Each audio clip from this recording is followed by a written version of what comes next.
Here we go. Final Friday.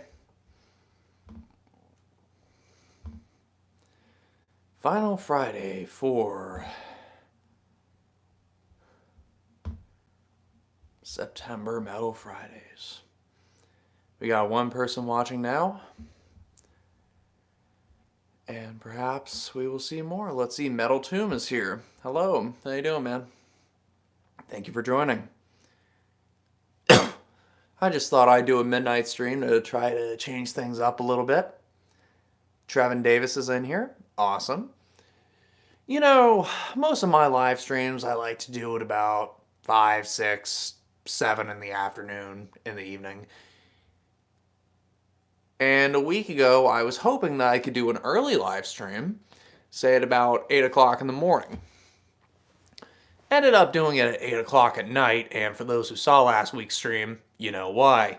But it gave me an idea to do this midnight stream. At the late night, double feature, picture show. Alright, now let's make sure that the focus is where it needs to be. Okay, I guess that's as good as it's going to get. So, let's read these lovely comments from all these lovely people, shall we? Metal Tomb, hey, I'm that dude that bought the deep purple shirt from you. Hopefully it fits you better than it fit me, man, because that was a tight shirt. Ian Veerbum, Scene Kid Cowboy, hi, how you doing? Frodo F12, Skulls and Lace. Zuvagus, hi Killbot. Demonic Reviews, hello, been watching some of your older Metalhead box videos. That's excellent. They've been around for 6 years at this point. I believe they announced that on their main page, so yeah. Definitely all the success to them. They deserve every bit of it. Lord Metalblade, A Killbot, Fred McGrady, hey. DJ369, I'm basically just saying hello to everybody because I can. Let's see, Foxy for last stream for a month or for a little while. I'm probably going to still live stream in October, but it's not going to be like with the same schedule as it was this month. I just want it to be fun and special somehow. And many of you are noticing that I'm in here in my room, so I apologize in advance for any technical difficulties, as I have no Wi-Fi. It's currently running off of phone data. But the reason I'm not in Starbucks is A, Starbucks is closed at this time of night, and B, the quiet room that I've been using to do my streams in, they're now using it for a storage room. It's the end of an era. I'm going to have to figure out some other way to do it. Now, the library has a meeting room that I can fill out a form, and they'll let me do it. I probably could have filled out a form and seen what I could have done about this stream, but they said there was a waiting period, and I ain't got time to wait. So, let's see. Martine Lasorza, balls. Martine, text Liz. Text Liz. I gave you her number. She wants to hear from you. Text her or I'm going to kick you in the balls. She wants friends. Anyway. Kino, good evening, Uncle Tony. How's it going, dude? Having Mountain Dew and craft dinner cup chilling with you. Well, that's good. I got a Mountain Dew myself.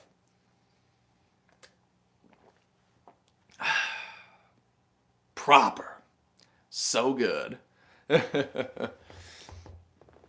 can't wait to tell all of you about the week I had. This past week, last week was the best week I had in years. I mean, for many of you saw last week's live stream, and I talked about some of it a little bit. You know, talking about the Rock and Roll Hall of Fame and Nine Inch Nails, but the show was the day after that live stream, and if that wasn't the best show I ever saw, it's definitely in the top 3. So, let's see, Michael C. Antonino, Baller, how you doing? Pete Knox, hi. Helter Skelter, Life and Liberty. Ever heard of Oliver? If not, check out their first 3 albums. Good folk black metal, yep. Oliver's great. Excellent stuff. George Vogel 3. Hey Killbot, been watching your channel since 2016. My favorite video of yours is decorating your room with metal and punk.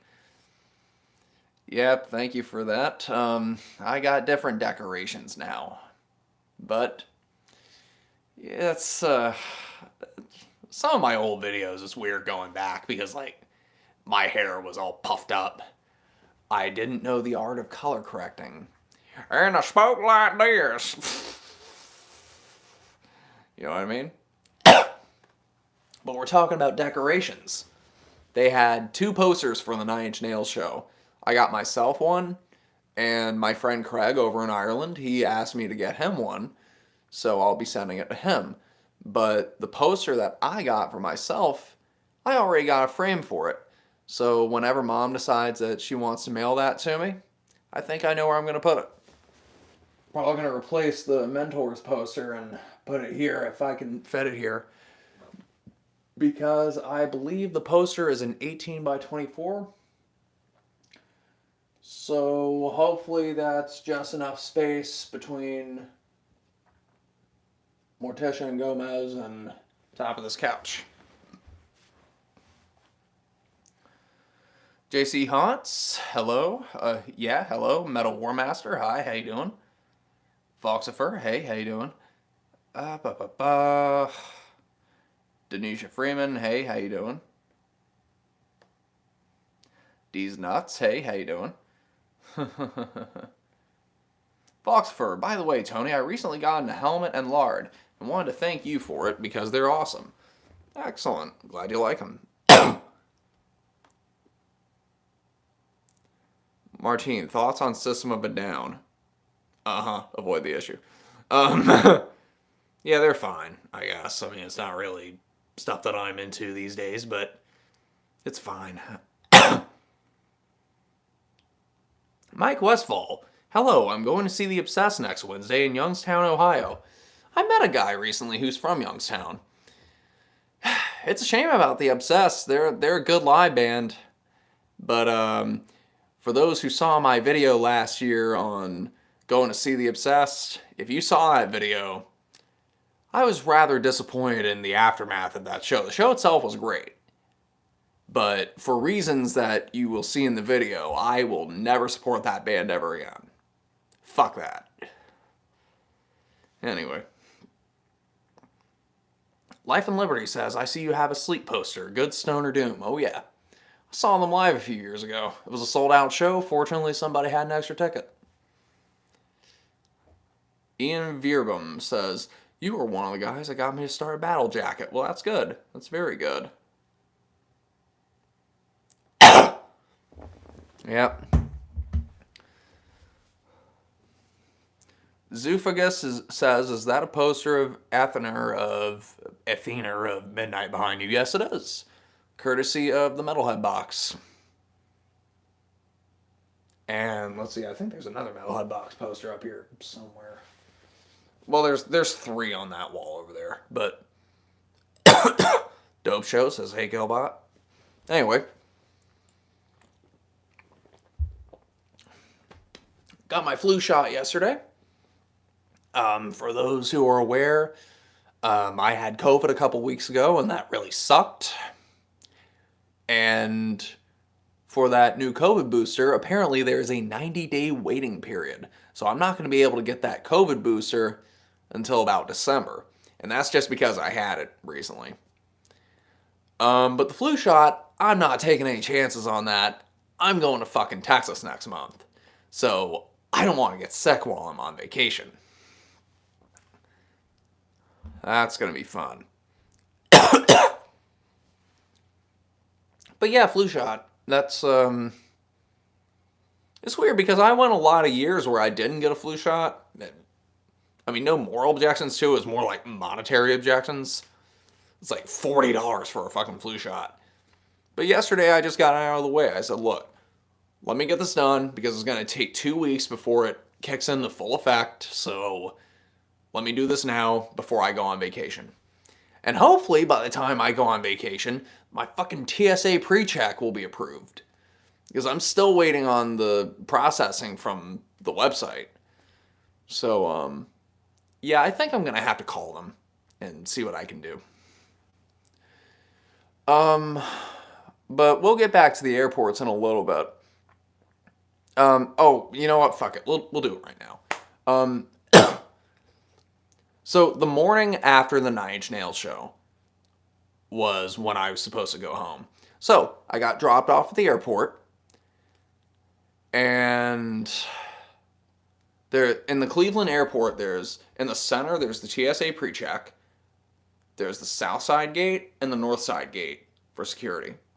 South side gate was closed, so the north side gate had this giant fucking line that went all the way past the TSA pre-check line, which there wasn't a line, they just breezed right through. But I'm sitting there thinking, man, I'm in trouble. But fortunately, they weren't asking people to take their shoes off. They weren't asking anybody to take their laptops out, so it was relatively quick. But we'll get back to that in a second. Just censored by YouTube. It's 5 a.m. and I haven't slept. Man, my sleep is messed up, dude. Go exercise or something.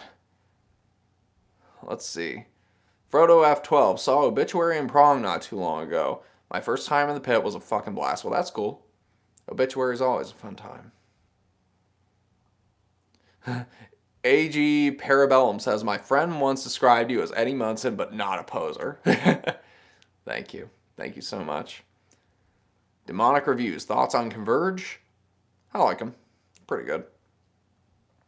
Do you know any good LGBT-based punk bands? Oh, there's a bunch of them.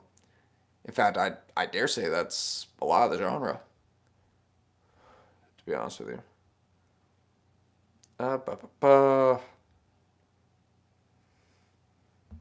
Kino says, have you ever had any spooky experiences to share? I'm sure I can think of some, but gonna have to delve deep into that. It was like, I don't know. A lot of stuff I deal with is like jump scares.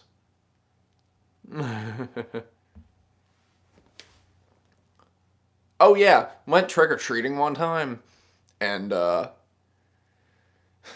was like there was this house with like this elaborate setup. Okay, so they had like a standing casket in their yard, which I thought was just decoration. So I walk up to it was near the porch. So as I'm walking up the driveway, there was a lady sitting on the porch going, "Oh, we have visitors." And as soon as she said that, her husband jumped out of the casket. And as soon as he did that, I jumped like 10 feet backwards. I was like, "Oh shit." That was the funniest thing. William, thoughts on the new Michael Myers movie coming up? I'm not going to see it. I saw the last two, didn't really care for them, so fuck it. I'll just stick with the old ones. I've got the 4K disc for the 1978 movie right there on my shelf, so I'll be sticking with that. Actually, I want to see that new David Bowie movie that's out, but my theater isn't playing it. I guess it was in the theater for like 2 days and they moved on. And they got this new movie out right now called Super Spreader, The Rise of #LetUsWorship. And based on the synopsis of it, it's like, oh, you can tell these people have an agenda. Oh, religious rights and freedoms were being stripped away during COVID in the name of public health. It's like, great, these people. You know, I'll bet that if nothing was done, if absolutely nothing was done, these same people would be wondering, oh, well, why weren't we being protected? Why did nobody do anything? I don't know. It's just the cynic in me. Anyway, let's see. Skippy Dinglechuck says, hey, what's your favorite Dystopia album? I listened to Human Equals Garbage a few days after watching your older videos and fell in love. Human Equals Garbage. I don't know, it's like the songs on it from beginning to end are just nuts. I mean, you can't go wrong with any Dystopia album. The final one they released I thought was really fucking depressing. But it's powerful stuff, you know? You don't hear albums like that anymore.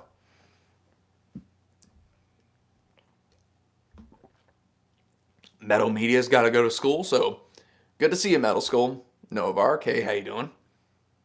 Martin Lasorza says Senic's pretty badass. Yes, it is.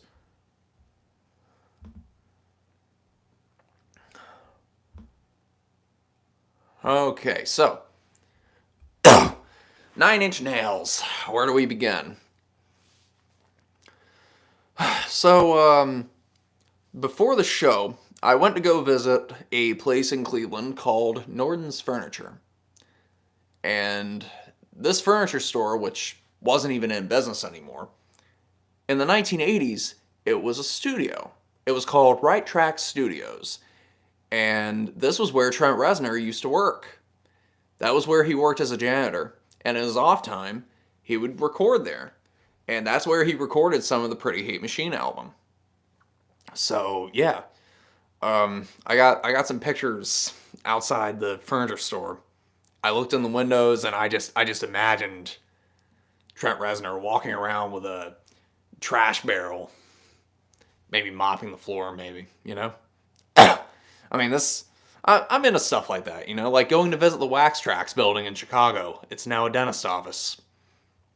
But, yeah, Pretty Hate Machine. It's just one of those albums that has influenced my life, particularly, you know? I listened to it when I was 12 years old, and it's stuck with me since. Downward Spiral was... Actually, no. Year Zero was the first Nine Inch Nails album I ever heard. Because it was new. And when I listened to it, I was like, what the fuck is this? This is too quiet. I heard Head Like a Hole and Byrne first. And that's what I was expecting. Then I listened to Year Zero, I'm like... Fortunately, I gave them a second chance. I got the Downward Spiral, and it gave me nightmares. But... Pretty Hate Machine. It's a hell of an album. And I even lost my virginity to that album. No lie. I skipped Head Like a Hole, though. Because I don't know, on account of... I figured I'd be laughing way too hard. Good choice. Anyway. I don't know, something about Pretty Hate Machine that makes a lot of people want to lose their virginity while listening to that album. I'm not unique in that scenario. A-Man 1998, hey, how you doing, bud? Soul Psycho, hey, Killbot, love your videos. Why, thank you. Thank you. Alpha Royale.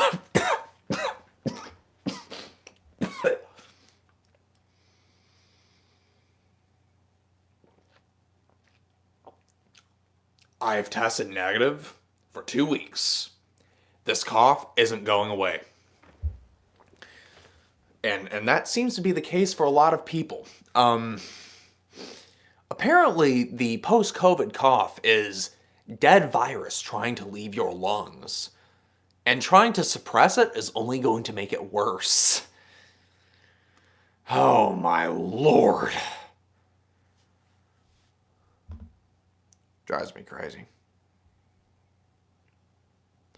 Anyway, as I was saying, Alpha Royale says, thanks for introducing me to Skinny Puppy. I won't lie, they turned me away initially, but they're easily one of my favorite bands. Well, that's awesome. That's awesome. Check out Ogre's first solo album, Kvlt. It's really good. I mean, it's different, but, like, it opens with water, and that's, like, top jam, you know? Anyway. Yeah, so back to Nine Inch Nails. New friend that I met at the Rock and Roll Hall of Fame. She invited me over to her Airbnb, and we chilled for a little bit. And we rode to the show together. And it was that was pretty cool.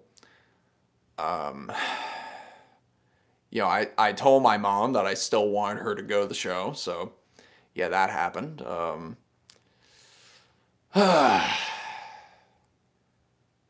Had some cheese fries, Nights Are Up started playing, and it was awesome. Everybody was having a great time. Well, first of all, Nine Inch Nails, like the big difference between Nine Inch Nails merch on the day of the show versus the Rock and Roll Hall of Fame was, like I'd predicted, they had posters. And that was it. That was it. Ministry's merch, on the other hand, was pathetic. They only had 2 shirts, a patch, and the Jesus Built My Hot Rod bandana. That is pathetic. They could have easily printed specialized shirts for the show and sold them like hotcakes, but in the case of Knights of Reb, I don't think they brought a lot of merch either, but that would make sense for them. One, they're from Belgium. They wouldn't want to bring that much stuff with them. And B, they're the opening band. A lot of people probably didn't even show up until Ministry started playing, so, you know. But this was Ministry. You know, one of the bands that influenced Nine Inch Nails. They needed more than just 2 fucking shirts. And speaking of merch, they had 2 poster designs specifically for the show. They also had a couple different shirt designs specifically for the show. Like, the shirts were $35 a piece. The posters were $40 a piece. And people are on eBay already flipping the fuck out of them. People are trying to sell the posters for $100 a piece. And they're selling the shirts for fucking $100 a piece. It's like, good lord. These people are insane. I mean, if I'd thought about it, then maybe I could have, you know, bought a couple extra, made my vacation pay for itself, but I'm not that kind of person. Even Craig, who I bought the poster for, he saw the prices, he was like, man, if you want to sell that poster that, you know, you bought for me and flip it, you're welcome to do that. I said, no, fuck that shit. You wanted me to get you a poster, I'm getting you a poster. Anyway.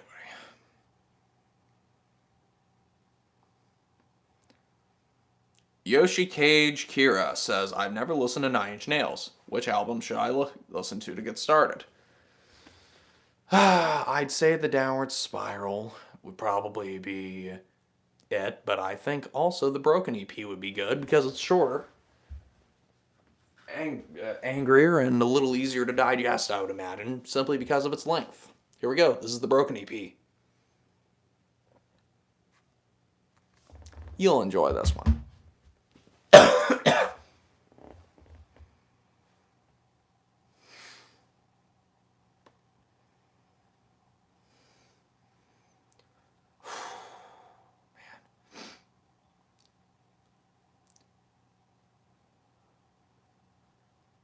George Vogel 3 says, hey Killbot, you said you had top 3 favorite videos for what you made. Okay. I guess you're asking what my top 3 videos are that I made. Let's see. The Typo Negative video is definitely up there. The X-Order reunion experience is probably up there despite the behind-the-scenes drama with my ex-friend who's a fucking prick. That was just, it was a fun experience seeing the band and being there for that historic moment. And, you know, the video turned out really well. You know, it was riveting. Let's see, the Samhain video was really good. Bolt Thrower was awesome. I mean, so many videos I'm proud of. Like Minefield of Metal. But, yeah, plenty of good stuff going on. But yeah, let's see, Knights of Rap started playing. That was a lot of fun. And after they finished, I got a text from one of the new friends I met at the Rock and Roll Hall of Fame the day before. He said, hey, I know you got a lawn ticket. Would you like a better seat? What's going on? Oh, well, I just bought myself a better ticket, and you can have my old ticket. Sure, why not? He got me a fucking seat ticket under the pavilion. That was really nice. I couldn't thank him enough. I tried thanking him after the show, but he left before I did, so. But yeah, the seat was really fucking nice. It was like section 34, row P or something. And as soon as I texted him that I was there, he was like, Welcome, welcome to the Under the Pavilion seats. This will be your home for the rest of tonight, and it'll be for one of the best shows you'll ever see.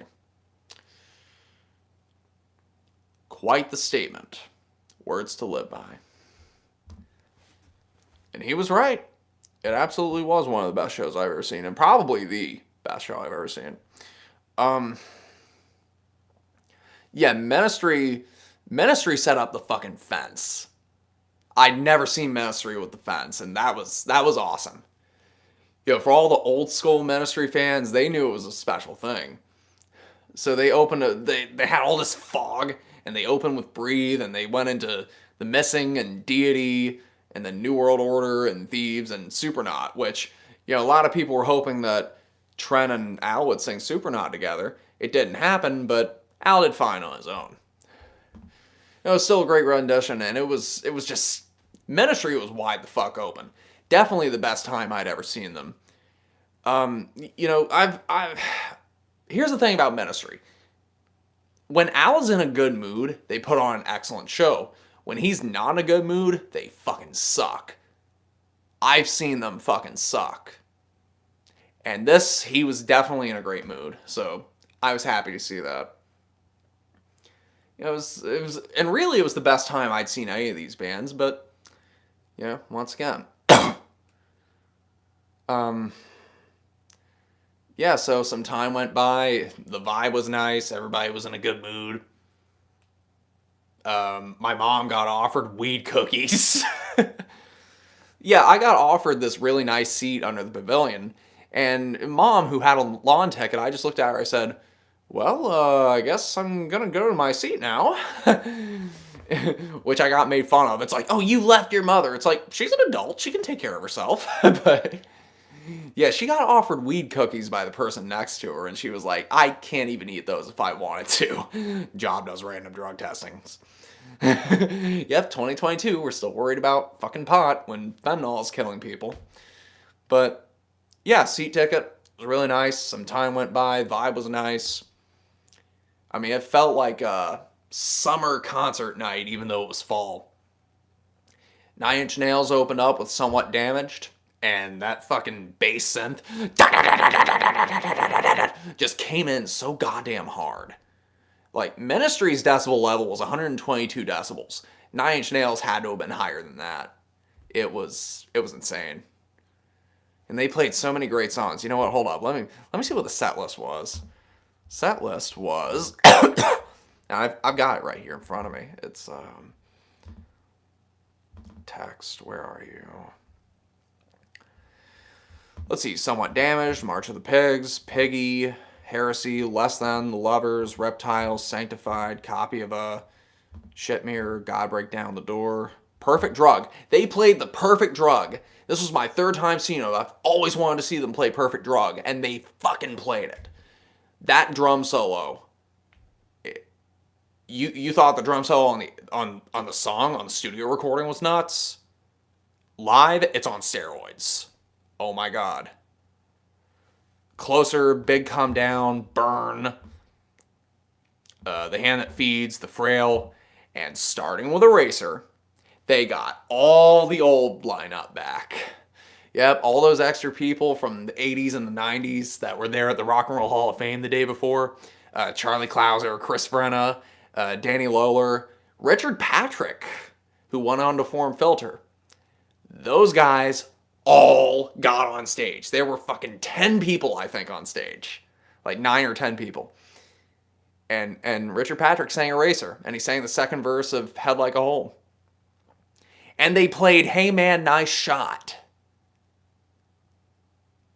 Everybody lost their goddamn minds when all these old schoolers got on fucking stage with them.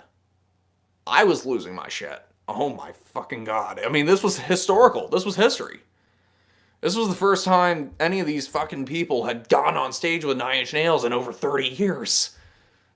And for a lot of you who don't know, Richard Patrick, he was the guitar player in 9 Inch Nails in the early 90s. And him and Trent had a falling out. And that's when Richard Patrick went on to form Filter. And he wrote the song Hey Man, Nice Shot. Made it big. Song ended up in the cable guy during the basketball scene. And, like, the dispute was over money. See, Richard Patrick was a hired gun. He was only making like $400 a month playing as a hired hand for Nine Inch Nails. Meanwhile, Trent Reznor, he was making all the money, and he was smashing like tens of thousands of dollars worth of gear every night on stage, because that was their thing. And Richard Patrick was like, hey, so, I know you're smashing all this gear. I'm not making enough money to live by. Maybe you can bump my pay grade up? The next day, Trent Reznor said, hey, so I've been thinking about your financial situation, and there's a pizza parlor down the road that's looking for drivers. He actually suggested he go deliver pizzas. Savage. Yeah, so I was losing my goddamn mind. Everybody was losing their mind. This was insane. Let's see. Oh, so the rest of the set list. So Eraser, Wish, Sin. I think that was the first time I've ever seen them play Sin, too. Gave Up, Hey Man, Nice Shot, and they closed with Head Like a Hole. And the weirdest thing about Head Like a Hole, like the closing, was like they left the stage after they finished the song, but the lights didn't come on. It took like 2 minutes. So we're all sitting there thinking, oh yeah, he's going to come back and play Hurt. Oh yeah, the show's not over till the lights come on. Then the lights came on. It was like, well, that's it? Okay, cool. Let's go home.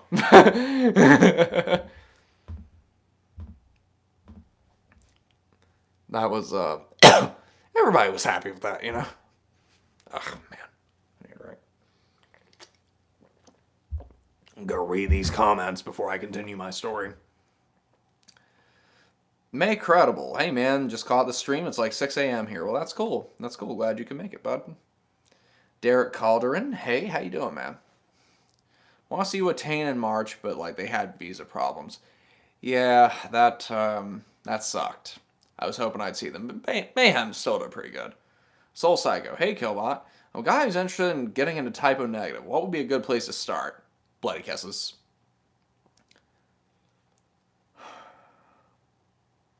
Demonic Review says, favorite Primus album? Probably Pork Soda.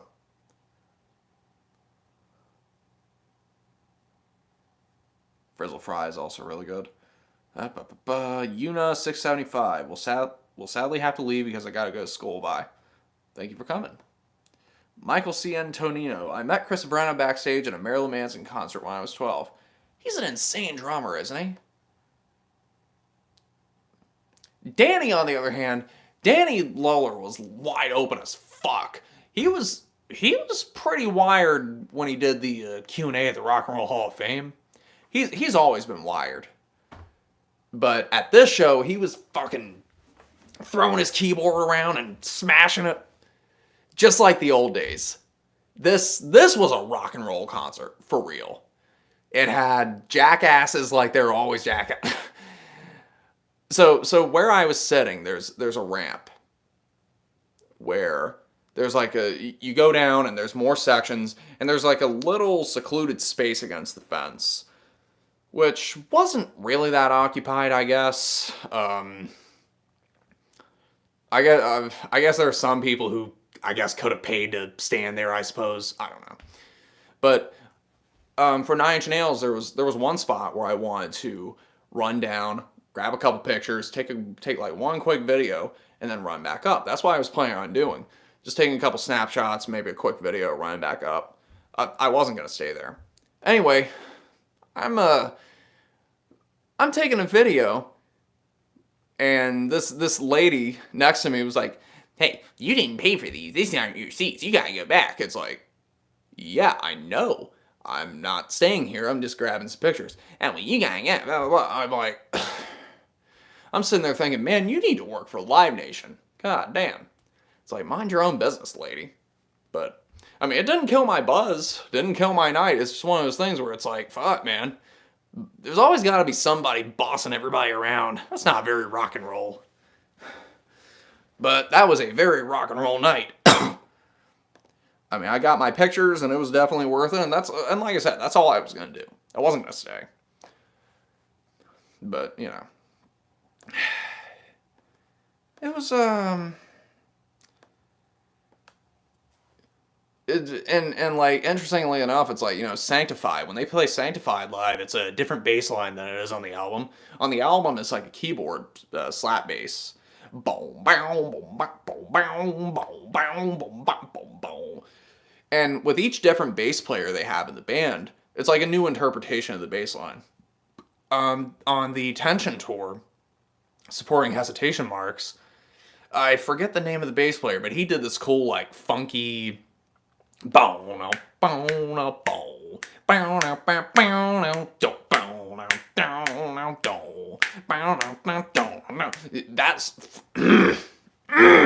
orgasm. And new bass player, I forget the guy's name, but he does this like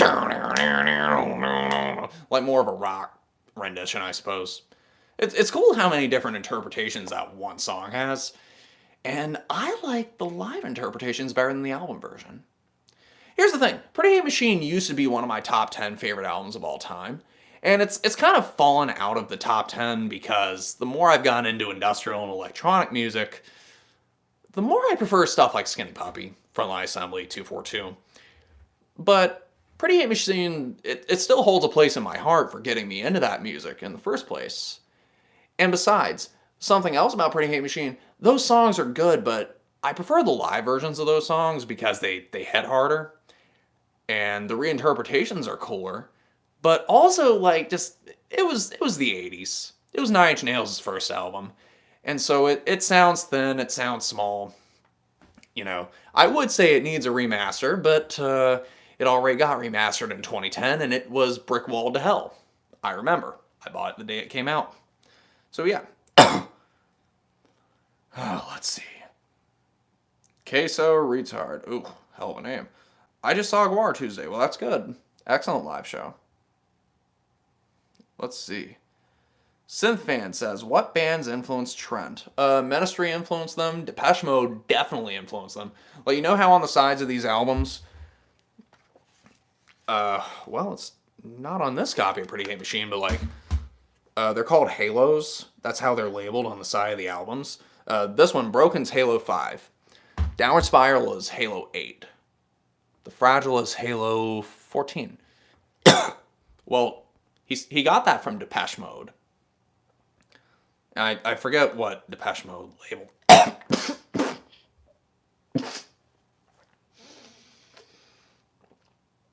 I'm going to be so glad when this cough is gone. It's weird, like, I'll go several hours and not have to deal with it, and then it just pops up out of nowhere. Depeche Mode, 9 Inch Nails, Halos. Okay, I'm sure I can Google this and find out. They were called, like, Seeds or something. Bong. So it was like, Depeche Mode labeled their singles like Bong 1, Bong 2, Bong 3, and then when Little 15 came out, they just labeled it Little 15. But, yeah. Okay.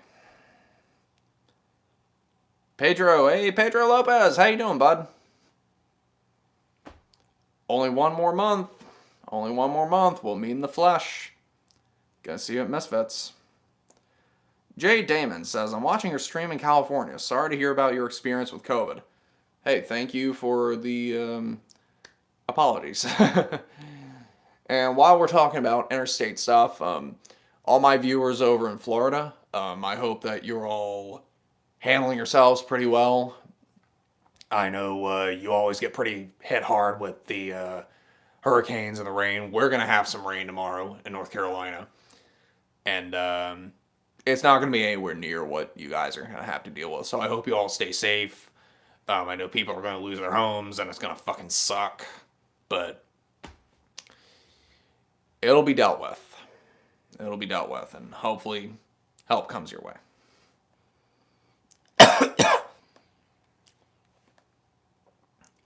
All right, let's see. More comments. We started stream 39 minutes ago.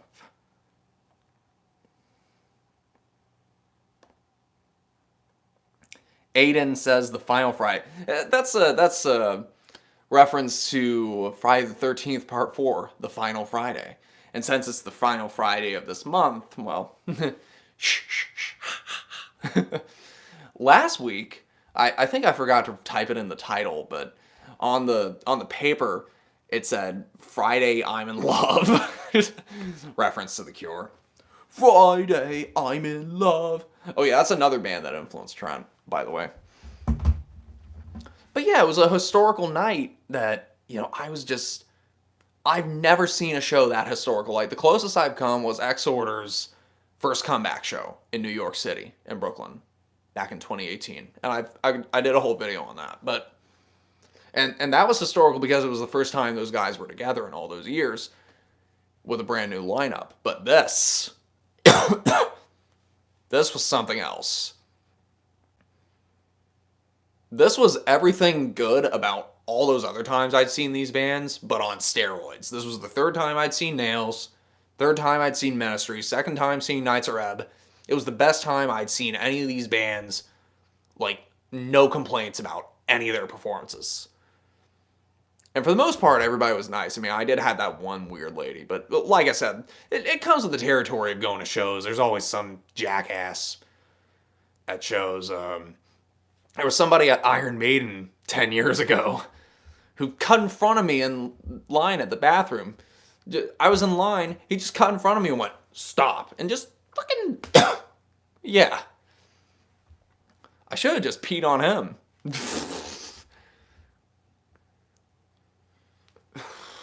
And also, like, the weird thing about the venue is, like, there's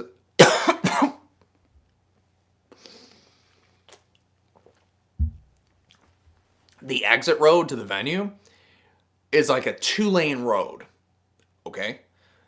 And so the big line to get out of there, I've heard horror stories about people taking 3 hours to get out of there. This was the Blossom Music Center in Cleveland, or Cuyahoga Falls, I think it's called. And fortunately, we were parked near the front. And near the front, there are like these farm fences with like the little pieces of wood that you can easily take out if you shimmy them. Well, somebody did that, and they started exiting that way. So we didn't have to sit for too long. But the entrance is literally a mile away from the venue, so there was a lot of walking. Me and Mom definitely got some exercise, and Mom enjoyed the show too. At first she was like, oh, well, I don't know if I want to go. It's kind of your thing. I'm like, hey, the fellowship. Technically, you're the one who got me into Nine Inch Nails to begin with.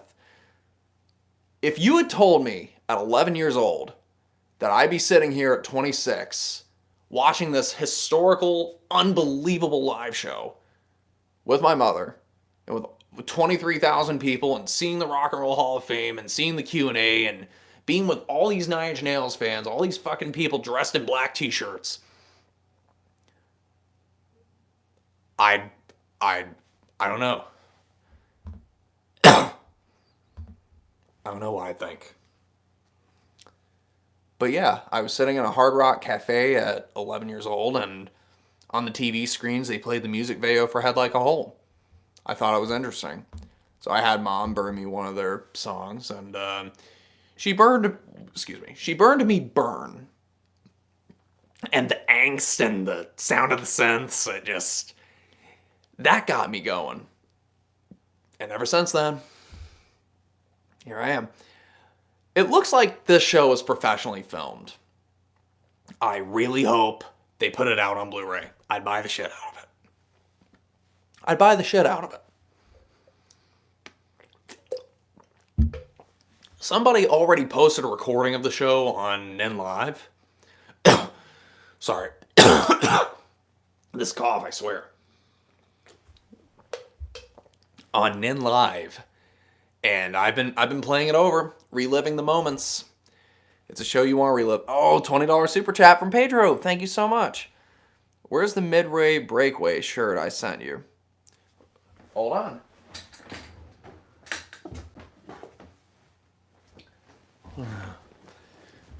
Right here, bud. Midway Breakaway. Says on the back, wish I could live, yet you keep dancing on my grave. And just because you tipped me, I'm going to give you a striptease. All the women viewers are going to be like, ooh. Anyway, there you go. Thank you so much, Pedro. $20 right there. Anyway. Shit, I should probably wear this. Denisha Freeman, mom's into Nine Inch Nails. Cool. It's funny because her partner kept asking her while she was at the show, do you even like them, or is he just wanting you to go just to like be with him? Oh no, I like them. And she knew most of the songs, so like there you go. Another super chat. Frodo F12, $5. Thank you so much. He's saying, drink some water. Love you. Thank you so much. Thank you so much. Denisha saying strep. Well, I mean, this is sugar water, if that counts. But, you didn't expect me to wear it, Pedro. Dude, you tipped me $20. Of course I'll wear it, bud.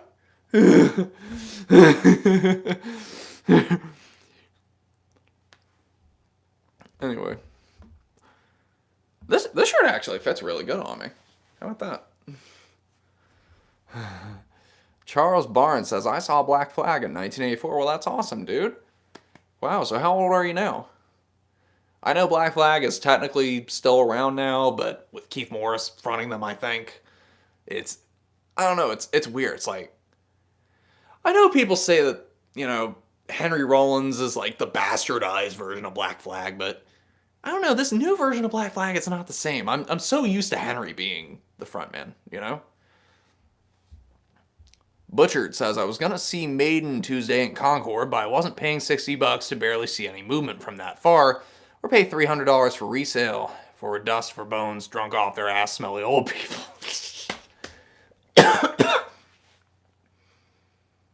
I think the biggest scam for these pavilion type places are lawn chairs.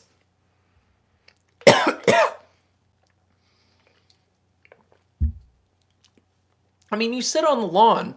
No, you buy a lawn ticket. They're wanting you to rent lawn chairs, but the thing is, you're not even going to use them for the show. You might use them between sets, but like during the show, you're going to be standing up, cheering, clapping, dancing, whatever, you know?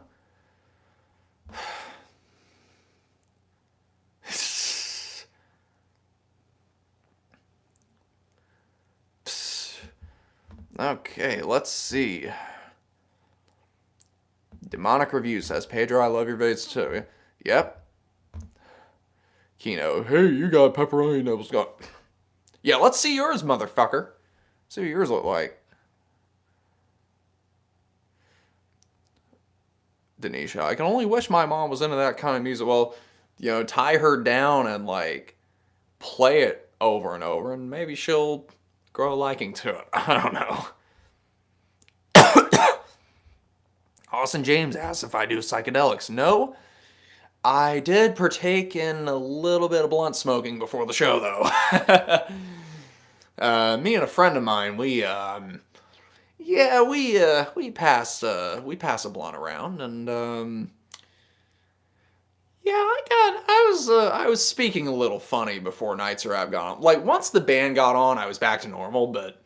Yeah, she showed me a picture of her son on her phone, and I was like, "Oh, wow, that's cool.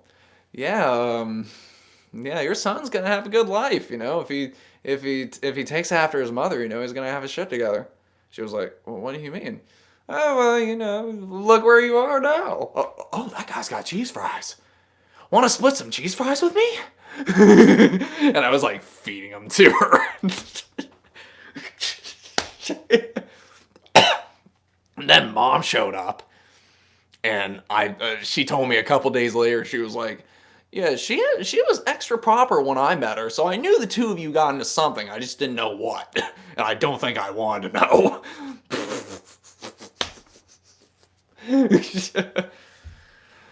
I love the people I meet, I swear. Like, that's the thing, you know, these shows, these events I go to, that's only part of the experience, you know. I mean, the shows themselves on their own are great, but like you add it with human interaction, you know, and connection, especially in this isolated age, you know. you meet plenty of great people out there, but sometimes it was amazing because, we sat together. God damn. I have never had a illness that has made me cough for 3 weeks after I finish having it. Oh my God. Okay. We started streaming 49 minutes ago. Kira, also going to see Napalm Death in November. They're playing on Halloween in Carborough. I'm not even sure if I'm going to be in North Carolina at that time. I still have to book the flight home from Texas after the Misfits and Alice Cooper show in Dallas. And the person that I'm supposed to be staying with, I still got to talk to her about, when she wants me to go back. It's like, because, you got to work around work, and I think she wants to hang out for like a day or so. So, marathon some movies. Play with cats. I don't know. Gorwine says, hey, I finally caught a live stream. Hey, welcome to a Killbot live stream. The last one of September. Maybe I'll do another one in 2 weeks. We'll see. TJ says, I didn't know you smoked, Killbot. Funny thing about that, I hadn't smoked anything in a long-ass time. And it's not a habitual thing. In this case, it's more like a once-a-year type thing if somebody offers it, but I'm not going to go out of my way to buy any, Apparently, when I smoke, I start talking like Bumhauer from King of the Hill. Man, I tell you what, man, dang on. I got pretty funny that night, though. Like, I didn't get stoned to the bone, but I could tell I was getting a little funny. But, like, not to the point where, it was affecting my movements or anything like that. I was just going like, oh yeah, oh man, I want some cheese fries, Anyway, it wore off pretty quick, so. Anthony Neal, sorry about your cough. Hey, thanks, man. I mean, I can only do so much to suppress it, but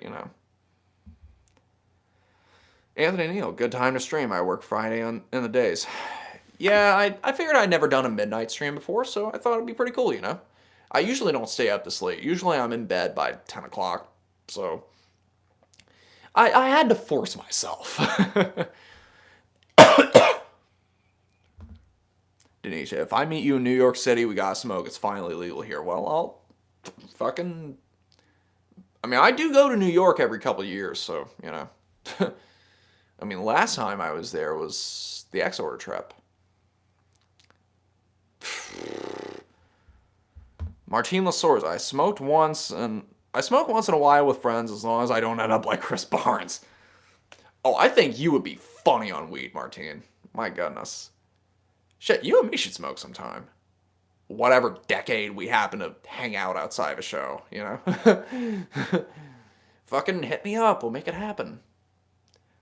I miss you. What's it been, like a year since I've seen you? Something like that. Like, Municipal Waste, I think. That was a good show. Hey, but I'm serious, bud. I miss you. I'd love to see you sometime. Doombro says, congratulations on kicking COVID's ass. Yep, I got over it, but I'm not over it. My goodness, I've been coughing all stream. I've never had an illness that, I still felt side effects from it. And then I got my flu shot yesterday because usually a flu shot takes 2 weeks to kick into full effect. So I wanted to get that out of the way before I went to New Orleans next month. Well, I'm sitting there wondering, okay, so is this going to make my cough worse? Or is it going to help get rid of it?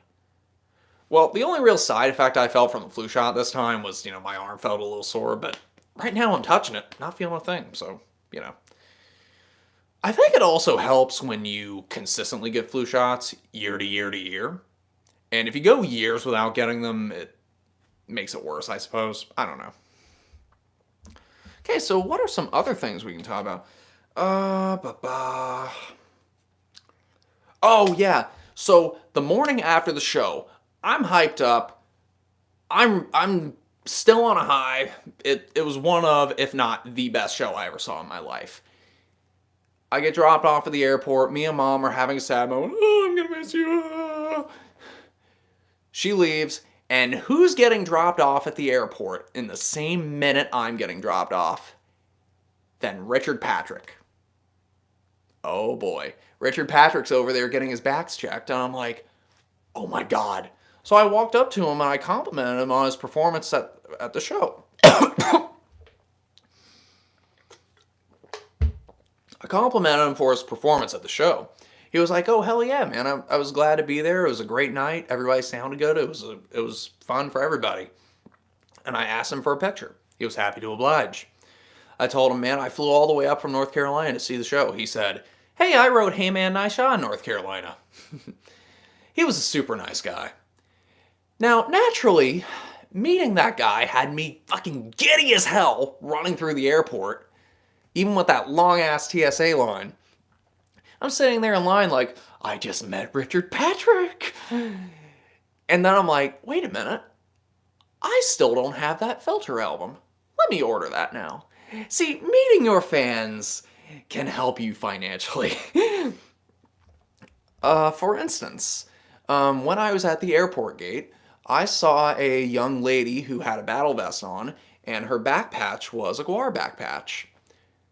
I didn't think she knew who I was, but I like to carry some Killbot patches with me when I go to shows just to give them out to people. Well, I grabbed one of my Killbot patches, walked up to this young lady, and I said, oh, I love your Gwar patch. Here, you should add this to your vest. And she took one look at me and she was like, oh my God, I love all your videos! She knew who I was, and she was like, that like made her week. And then her dad took a picture of both of us, and that was really nice. It was a boost to my ego. You know, meeting my viewers always is. And it's you know, that was really nice. And you know, you give your, like, sometimes I give my patches away and it creates more viewers because it means that they're going to tell their friends, or they're going to buy a shirt later, or, you know, maybe they'll not skip the ads when they watch the videos. I don't know. Excuse me. Or they'll do super chats and live streams. Whatever it is, it's like, you know, any way they support me, I welcome it. Even if it's just simply watching the videos. And the funny thing is, all these, all the fans I meet out in the wild, I ask them, it's like, hey, have you seen the new video? I haven't watched it yet. Have you seen the one before it? Which one's that? Watch my new videos. They're pretty fucking good.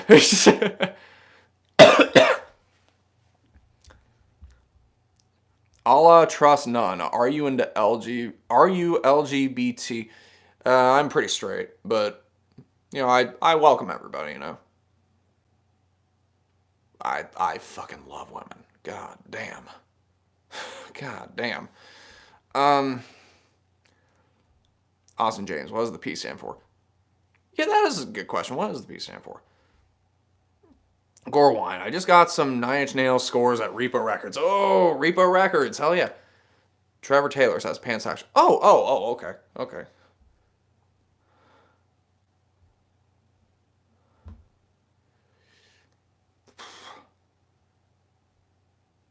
Gorewine. I'm in North Carolina. Got Gwar Butt of God. So that's cool. That's cool. Yeah, 9 Inch Nails. A few months ago, I bought the Blu-ray for Beside You in Time. And when I got it, like, there were no scratches on the disc, but when I played it, the disc was kind of messed up. You know, disc rot, I guess. It was one of the first Blu-rays that ever came out, I suppose. And so yesterday, I went ahead and ordered a brand new and sealed copy. Hopefully that's not going to cause any issues. I did get the wooden frame already for the 9 Inch Nails poster I got at the show. And that's going to show up tomorrow. The poster, Mom still hasn't mailed that out yet. I couldn't take the posters on the plane with me because all I had was my backpack. And obviously, if I took posters on the plane with me, they were going to get crushed. So, there you go. And people are flipping the fuck out of those on eBay. It's like, good God, dude. Greedy fucking people. Okay, so what else can I talk about?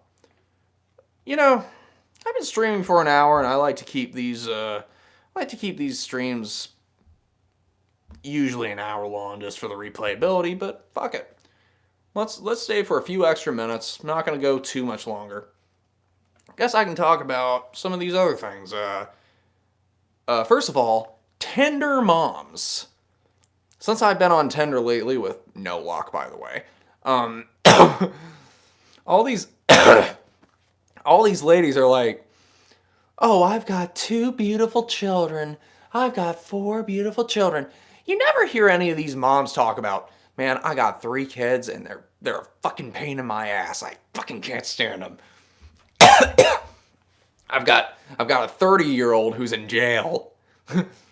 I got a 21-year-old who still lives with me, and I got a 16-year-old who's pregnant. I'm not sure which brother did it.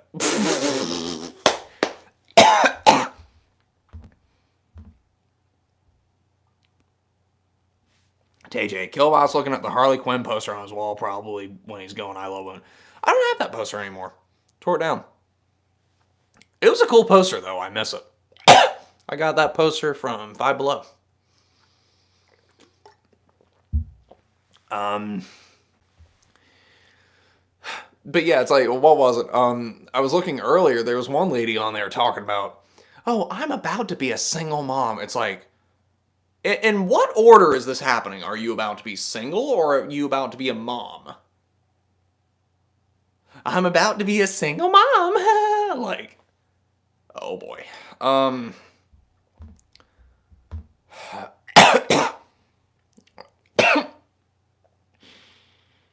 boy. Okay, let's see. Oh yeah, we're talking about Nine Inch Nails. My friend Craig, he told me about this new book that came out a couple of years ago called Into the Never, the creation of the downward spiral. It's a 300-page book written by a journalist, I think. Either a journalist or an academic author. I can't remember. But it's based on interviews from the time and new interviews from contemporary musicians on the creation of the downward spiral by Nine Inch Nails. And since that's still one of my top 10 favorite albums ever, it's on the way. I look forward to reading it. I just wish I'd known about it a couple of years ago. Would have made for great reading material during the pandemic. So, how about this new Monsters movie that's out now by Rob Zombie? I looked at clips of it, I looked at reviews of it, and you know what it looks like? It looks like Danzig's movies. You know, that cheap green screen looking stuff, like it was shot on like a little digital camera. With Danzig, it makes sense because, you know, he's only done 2 movies. And he has no business doing movies. Rob Zombie, on the other hand, he's been doing movies since the 2000s. And he has... This movie should be more competent than it is. I don't know. Like, I love the Monsters. Like, here's the thing. I think Monsters are funnier than the Addams Family, so it's a shame that Monsters never quite got as big as the Addams Family, you know? Anyway. But yeah, they went from, yeah, we're releasing this theatrically to, no, this is going straight to video. Like, you could tell they had no hope in it. Neil Foster, how old are you? Sorry, what's the best Gwar song? I am 26, and the best Gwar song is Vlad the Impaler. And part of the reason I like that song is because it's high energy, but then it starts to end. And when you think it starts to end, it just comes back. It just comes back stronger than ever. It just hammers the fuck out of itself, you know? Let's see.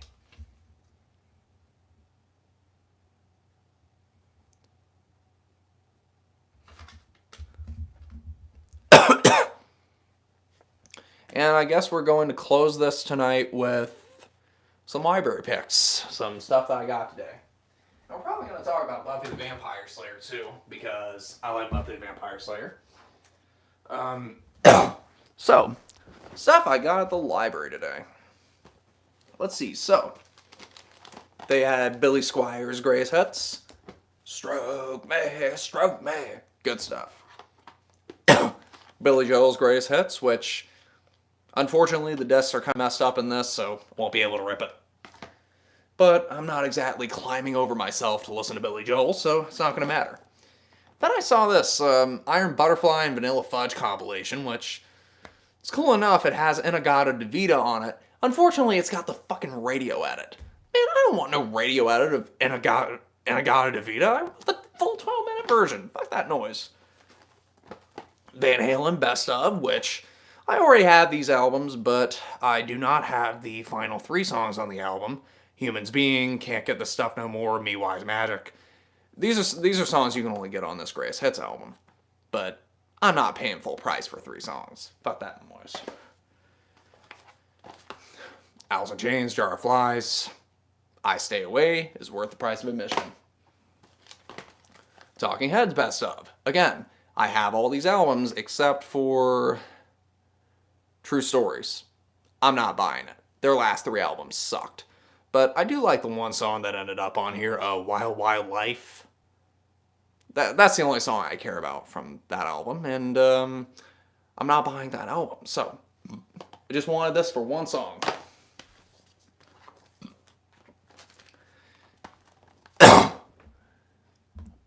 Moth Koning says, hey, just want to let you know, as a younger metalhead, you're such an inspiration, and I appreciate you. I look up to you. Thanks for being awesome. I thank you. Thank you so much. Now, this left me sour. This I thought was going to be Blondie's Greatest Hits. This is Blondie's Greatest Hits Deluxe Redux. Rolls off your tongue. I thought it was just a Greatest Hits album, but no. It's their Greatest Hits album, all re-recorded. Nobody wanted this. So I'm listening to the first few seconds of these different songs that they're doing. Call Me, Atomic, Heart of Glass, The Tie Is High, and I'm like, that's not how these songs go. Yeah, it was so unnecessary. So yeah, that left me pretty sour. But what freaks me out even more is this is like a double package with a new album. Ghosts of Download.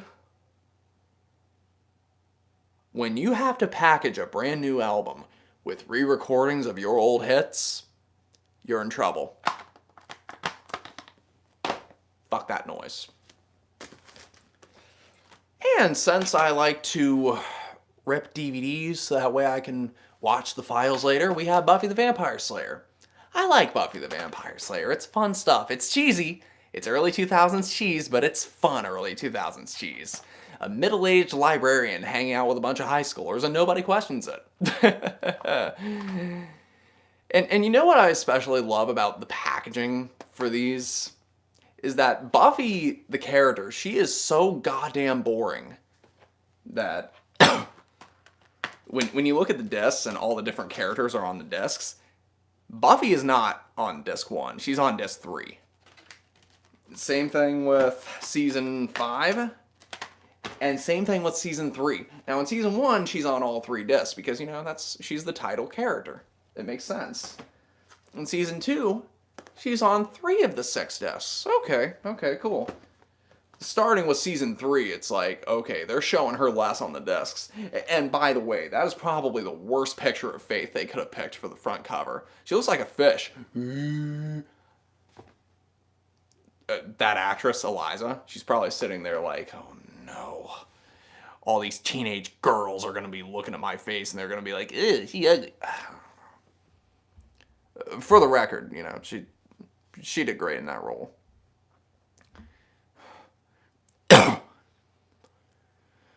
Buffy the Vampire Slayer. That show should have stopped at season 5. The more I think about it. Like, season 5 was such a great season. And it would have been a great season to end it with, you know. For those who saw the show, well, you probably know why. You know, that would have been a good ending. But no, they brought it back. And there were good episodes in season 6. I have mixed feelings about that one. My thing is, that season was just dark and gross for no reason. And then season 7 just fucking sucked. Did not like it. Did not like it at all. Now, some of you are probably wondering, oh, Well, what do you think of Angel? Weird thing about Angel, every time I try to watch it, it's like I watch the first few episodes and then I don't continue it. I don't know, it's like I like what I'm seeing, but I don't know, I guess life happens every time I try to watch it. That's the thing about TV. Sometimes you get these episodes that are 45 minutes long and it's a lot of time you have to invest. And you gotta use your time wisely, so. Wow, we got all these people talking about the LGBTQ and the live chats. That's pretty cool.